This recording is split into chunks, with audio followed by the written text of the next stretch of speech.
Hello and welcome. This session, I'm going to be looking at acute disease versus chronic disease. In other words, why do some symptoms come, we process them, we work through them, we release them, and they go.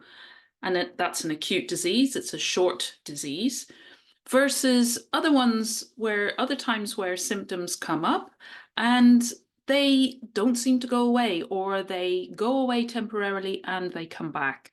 So it's an ongoing condition. It's become chronic. Why does that happen with some diseases, but not all? And I'm going to be explaining that from a meta-consciousness perspective, looking at why some symptoms are fairly short-lived, whereas others last so much longer and become chronic. And I have a PowerPoint presentation to share with some diagrams to help to explain this. So bear with me a second. So, as I said, this presentation is going to look at why some diseases are acute and some are chronic. And first of all, I'm going to start by looking at what is the process of disease, because all disease follows a very specific process, which is shown in this diagram here. So it starts off, if we go over to the left-hand side of the diagram, around the point 1. And here you can see the black line, it's just going up and down in a very rhythmic way. And this basically is showing our normal day and night rhythm. So during the day, we tend to be more active as humans. Other animals may be nocturnal, so they would be more active at night. But as humans, we are diurnal, which means we're active during the day. So we get that uplift of energy in the mornings that gets us out of bed, wakes us up, gets us out of bed, gets us active for our day. And then as the day goes on, we get a peak, and then it starts to taper off again in the evening as we wind down, ready to go to bed and hopefully have a good night's sleep. And then it all starts again tomorrow. But when we get to 2 on the diagram here, that's where we experience something that in meta-consciousness we call a Yudin, and I'll talk more about that on the next slide. But basically, this is some form of a stress or a trauma, and it doesn't have to be those big T traumas that we think about when we often hear the word trauma. We think about things like 9/11, we think about war, we think about sudden bereavement of somebody who's been very close to us, so maybe the loss of a parent, the loss of a child. That sort of thing we think of as traumatic, but there can be those smaller, covert things that happen again and again, and they wear us down. And as Gabor Mate says, what they do is they disconnect us from ourselves. That's one of his ways of kind of defining trauma. And when that happens, we go into one of the expressions of stress. So that might be freeze. It might be fight or flight. It might be fidget. But basically, we have gone into the stress phase here, first phase of the dis-ease, number 3 on the diagram. And during this phase, we don't tend to feel sick because we're in fight or flight.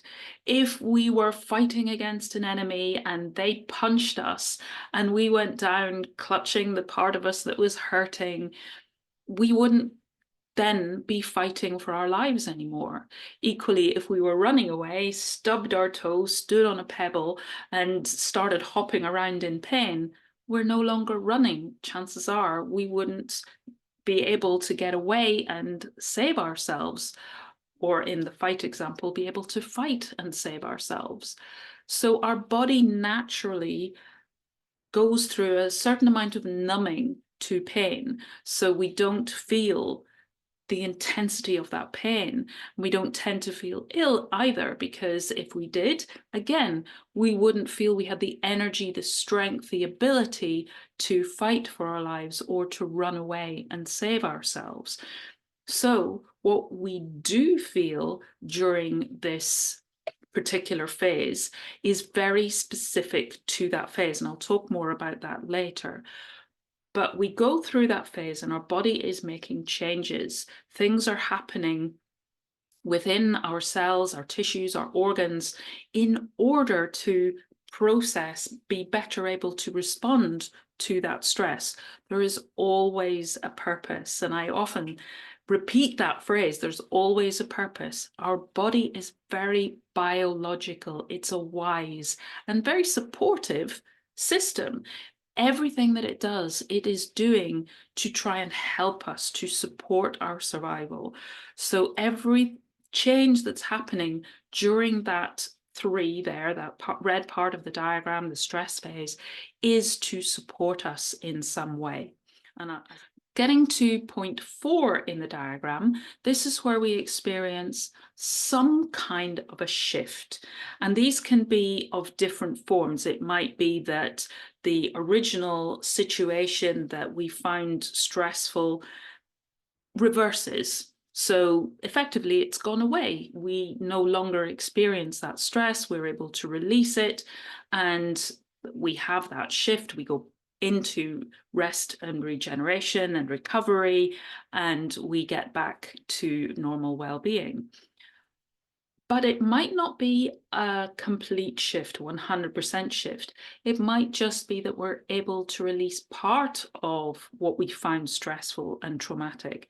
So say, for example, the original stress was a major fallout with a family member or a friend. And perhaps at 4 in the diagram, we reach a point where we agree to disagree. It's not that the disagreement has been resolved, it hasn't gone away as such, but we have reached a point where we're able to put that aside. However, if we're still carrying the energy of the original upset within our body, then it's still there as ammunition that can be reactivated at some point in the future. So we may have released some of the stress, our body can start to work towards healing, but if there's still some of that stress carried in our body, it's still there, working away on the inside, below the surface, and maybe reactivated at some later point. Or we could have what in meta-consciousness we call a solution to the original issue, challenge, problem.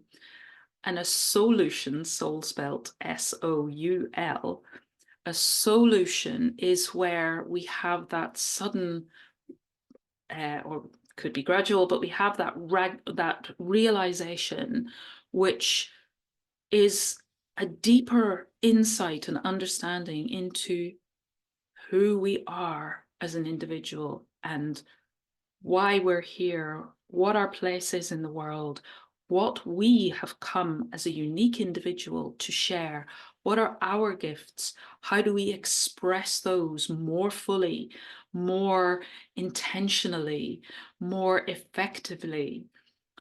That's a solution where we reach that insight and ability to step more fully into who we really are. We get that further step into who we are, our purpose, all of our gifts, all of what we are here to share and to be, becoming more the person we were born to be. So it could be one of those types of shift at 4 on this diagram. And when that happens, our body, to greater or lesser degree, is able to rest, digest, rest and heal, regenerate. So the changes that our body was making in 3, in the stress phase, the red part of the diagram, in order to address that stress, to try more effectively to process it and to learn from it and to grow and to release. When that actually happens, when we achieve that, then our body needs to undo those changes, because the changes that were there to support our survival were doing extra, processing harder. They were beyond our balance, so they were tipping the balance out of the normal and exaggerating things in some way in order to deal with the problem. But when we no longer need that, we need to undo those changes as to bring that balance back into homeostasis and equality on both sides of that balance. And that's what's happening in the green part of the diagram.